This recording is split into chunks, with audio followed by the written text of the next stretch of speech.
Good morning, everyone. Welcome to Sip&Awe, where God puts the on awesome. If this is your very first time listening to Sip&Awe, thank you so much. If you guys haven't seen already, if you're watching on YouTube, we have a very special guest today. He was my best man. I was his best man. Give it up for Tynan.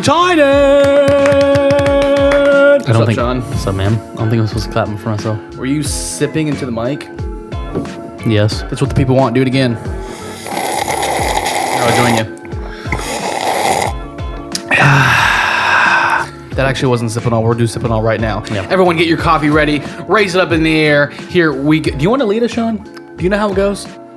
Because you are an honorary member of the Sip&Awe. Because you used to work with Frank, with me. That's right. Do you remember how it goes? I'm going to butcher it very bad, Okay, but just try. 3, 2, 1. Here's to the day that the Lord has made for you and me. And 1, 2, 3. Oh, yeah. I guess we could just kind of start with this, Sean. Tell me about your time with Frank Schaefer. Okay, so whenever I was working with Frank, I was like, man, I need a job because when I was in Go Ministries, I was like, man, I really just need a job. Yeah. So I went over to Frank's. I was so nervous at first because we only knew him, or I knew him as you'd go over to his house and we'd watch movies, or he had this giant indoor movie theater. Dude, and it was sick.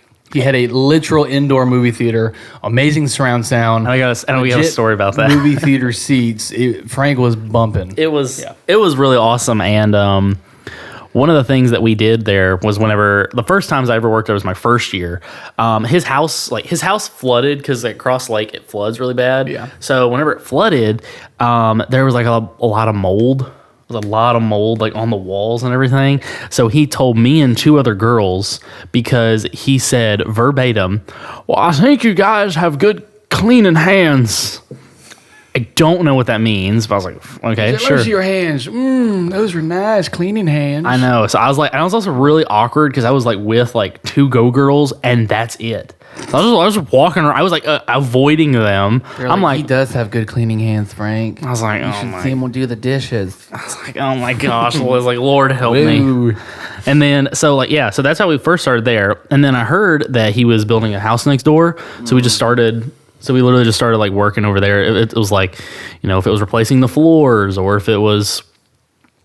It was literally anything Frank needed. Some days you'd go there, he needed you to put the square grass things in the lawn. Oh yeah. Some days you needed to install windows, which me and my buddy did. Oh my gosh, those windows were so bad. Me and Frank, we installed his. We didn't install his door, but we unloaded his door, which his door was probably over 1,000 pounds. Yeah, it was it's a solid metal. It's a solid metal door with nice glass. Door. Yeah, and then we spent 12 hours cleaning it because he was super perfectionist, OCD, and so we cleaned a door for 12 hours straight. And then a group of guys came in, just sprayed texture all over the walls and all over the things. It was so bad. Let me just tell you, I have never seen an old man cry the way that I've seen Frank cry that day. He walked around the house.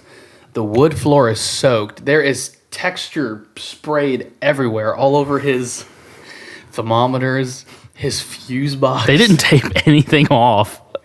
His whole door filled with texture.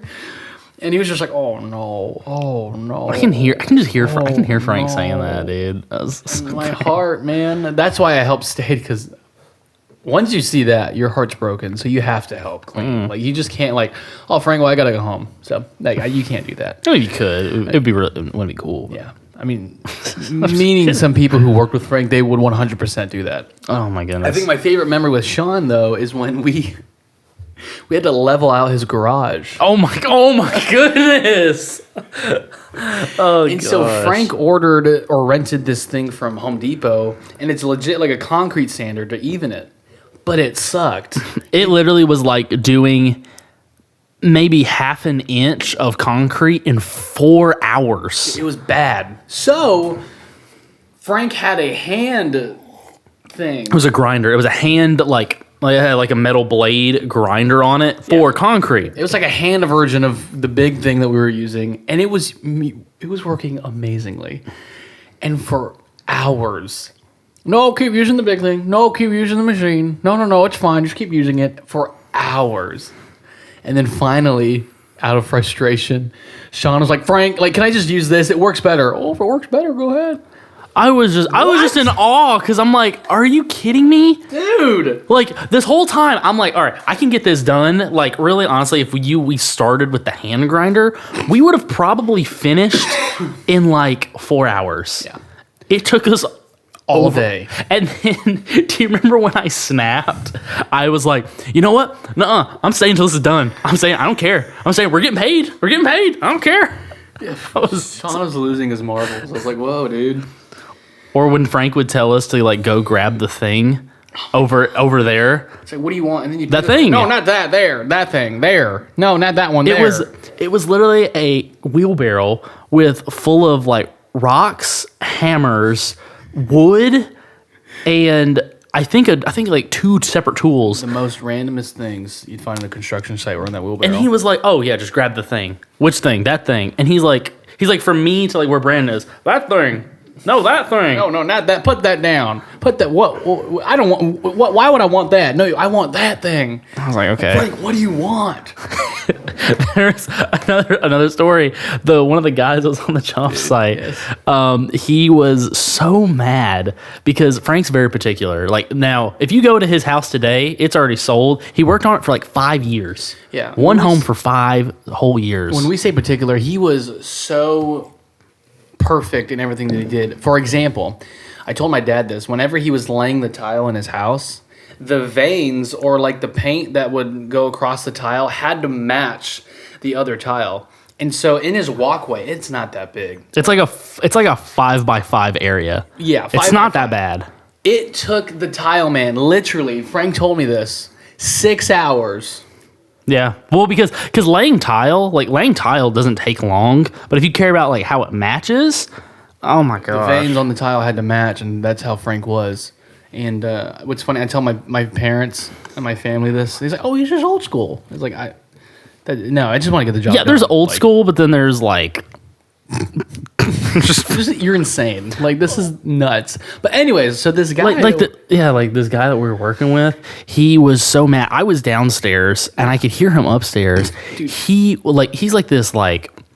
this guy who's told me whenever we were working on the job site, and he said, when I'm on the job site, like I can drink 2 beers and be fine. Like when I'm on lunch, I'll drink another one. It's like, drink another one. Awesome. Good for you. I was like, okay, cool. And then and then I just hear him yell. I'm downstairs. All I hear him yell is, "Frank, I've done it 8 times." And then Brandon, because I told Brandon this, and I was like, "Brandon, guess what Frank said?" Well, you're gonna do it 9, okay? Oh my gosh! He freaks out, dude. But that's the thing. So you'll do something for Frank, and if it's not what Frank wants, you'll do it again and again and again and again until you get it right. Oh my gosh. Okay. So we did this whole room. Like it's bigger than this room. It's probably like a whole master bedroom. We did like the little pop-in floors. We did the entire room. And then Frank came in. No. And I'm like, "What, Frank?"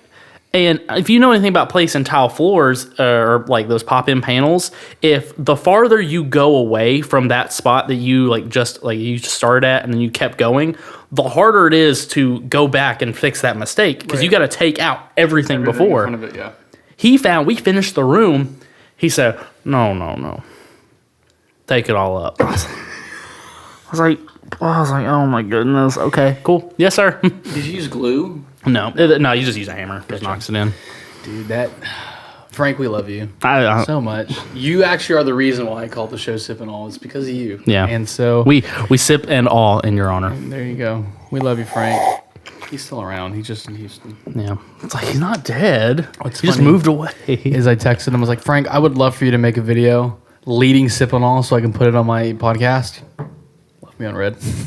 You gotta call him. I'll call him. I was like, "Frank, we need you here, man." And then out of the blue, like during Thanksgiving break, "I'm shipping-awing in your honor." I'm like, "Thanks, Frank." Like, I really appreciate it. But Sean, so you know a lot about maintenance and a lot about tiling because you are in fact a maintenance man. Mm-hmm. Can you tell us a little bit more about that? How long you've been doing that now? Almost 2 years? Yeah, 2 years. So I started out like whenever I was in Go, I didn't know anything. Like I knew how to like kind of paint a wall. So then I started painting walls, and I met my new boss. His name was Paul. Paul Eastman. Oh, he's a Stud. whole man. Hunk. And I was working with him, and he's like, "Hey, you want this job? It's on an Air Force base." And I was like, "Okay, sounds like a sweet gig." So I went over there, and then immediately he's like, "Okay, all you're gonna be doing is just painting. That's all you're gonna do." First day, I'm putting up sheetrock. I was like, "Okay, I have no idea what I'm doing." So I started doing that, but I learned all the basics of how a house gets put together, like the walls, the doors, the ceiling, the flooring. I learned all that. And then after I'd say 3 months, he moved me to like doing maintenance stuff. And he's like, "All right, we're just gonna be doing this maintenance like in the homes." It's called preventative maintenance for like people who move into the homes during the summertime. There's like a huge like wave of people coming in and moving out. Basically, we go in there, we just make sure everything works. And since this is the military, it's everything has to work perfectly. No bumps, no scratches. It's like the whole base is like Frank. Yes, the entire base is just Frank Schaefer. Every single house has to be perfect. Very particular. If it doesn't work, it's wrong. You have to fix it. It's like, but you learn like doing maintenance, you kind of learn a little bit of everything. Yeah. Like I learned like carpentry, plumbing, electricity, sheetrock work, trim, like base shoe, crown molding, texture. Like you learn a little bit of everything because you kind of have to. Right. Are you confident enough to build a whole house by yourself?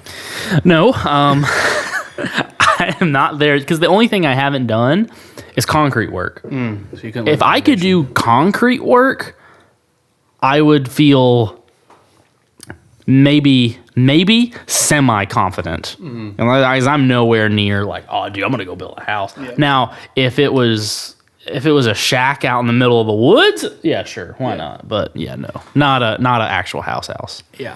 So I want to get to a point where I can build my actual house. That'd be sweet. You build you and your wife's home. That'd be cool. I don't really have that desire, so I'll just hire Sean to build my house for me and my wife.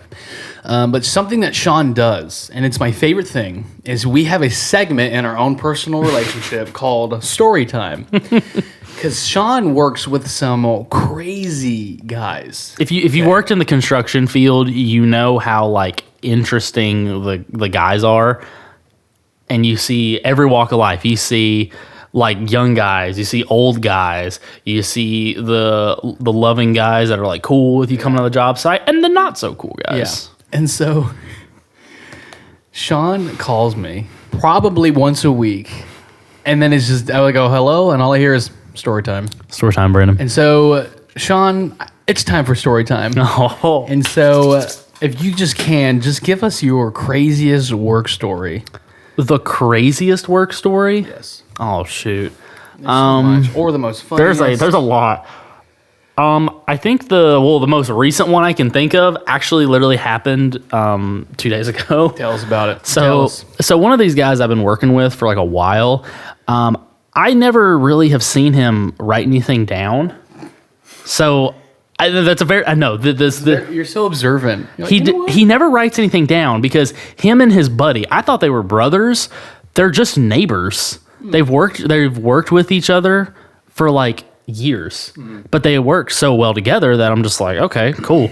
But it's always I'm not gonna use their real names. It's always Jim and Bob. Jim always writes stuff down. Bob doesn't write anything down. So I said one time, I was like, "Hey Bob, can you fill out this like piece of paper for like a house we're doing?" He said, "Oh, I don't write that good." I was like, "Wait, what?" And mind you, he's 65. Oh my god. He's 65 years old. And I was saying, like, "Wait, what do you mean you write no good?" He's like, "Yeah, I just don't write that good. Like some like spelling, just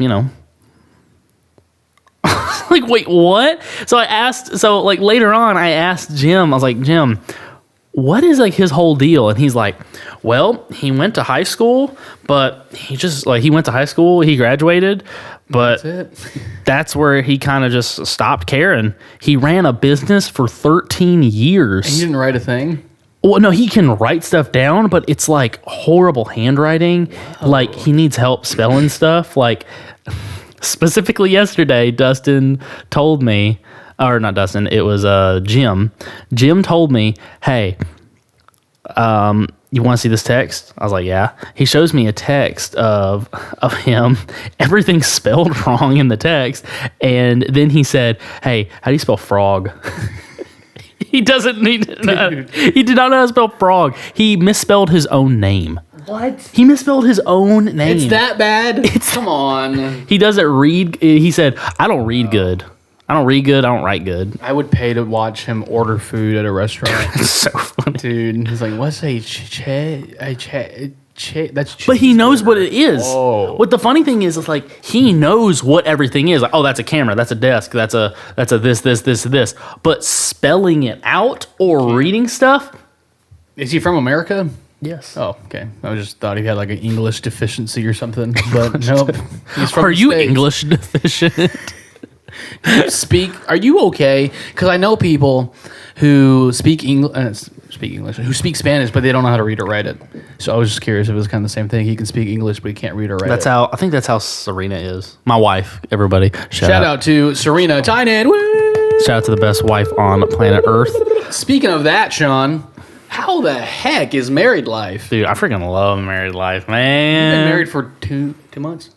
2 months. September 15th, and it's December, coming on 3 months and 14 days. Dude, that flew by. Dude. But what's so cool is I was Sean's best man, and he was my best man. So we both saw each other's like ins and outs of the whole wedding. Mm-hmm. But marriage has been freaking awesome. It's everything I wanted it to be. And I'm just like, man, I really loved being able to like live with my best friend. Yeah. And one of the things I always said was I want to be able to wake up next to my wife. Yeah. It's weird because I have never I'm very weird. I've never slept in the same now if I'm with friends, yeah, that's fine. But I never was in the bed with never my entire life with another female ever. Never done that. And then me and Serena, our first night of marriage, waking up or we slept, we fell asleep and we woke up and I was like. It's that's that realization. I'm pretty sure this happened to you.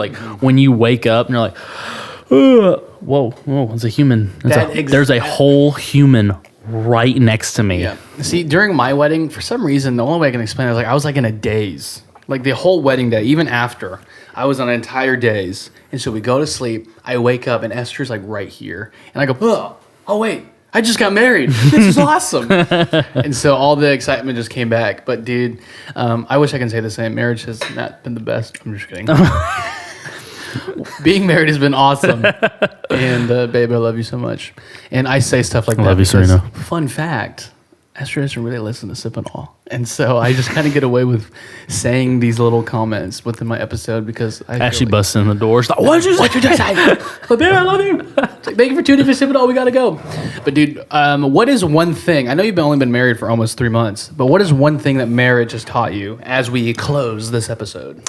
In closing with this episode, the biggest thing I can say is not everything is worth fighting for, really, honestly, because here's a little factoid about me. I can be pretty hard-headed. I can be very hard-headed with stuff that I want to happen or I want stuff to do. I can be, for sure. But I've learned with my relationship with other guys and also, more importantly, with my wife is not everything's worth fighting for. Yeah. And specifically, or fighting over, I should say. Right. Fighting over. It doesn't, it's not like, oh, I gotta, I'm right about where we're, what this is, how it's gotta, screw in or whatever. Right. It's not worth it. And to add in, Sean is very passionate about not having pointless arguments because there is a scripture my goodness. that says don't have pointless arguments. It literally is in the Bible about pointless. It doesn't matter. And so we would be in Go, and I remember vividly, we would have this deep theological conversation or something, and then Sean is like, "Dude, there's no point in having this conversation because it's pointless." The worst one, the worst one was about dinosaurs. Are they the things in the Bible? And there's two guys. Brandon knows who I'm referring to.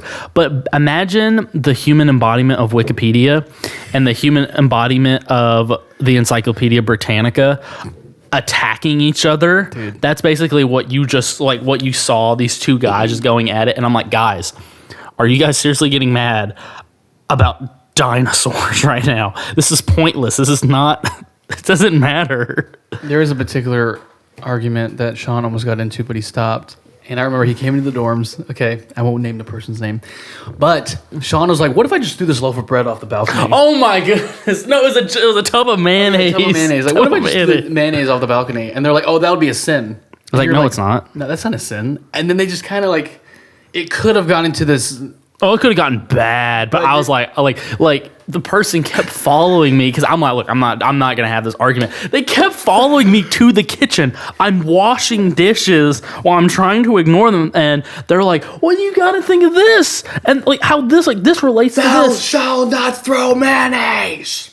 I was like, I looked at him and I said, look, I literally said verbatim, this is a pointless argument and this is going to be not very good for our relationship in the future. Let's please stop. Oh my gosh. So yeah, that's something about Sean. So you would not have a pointless argument.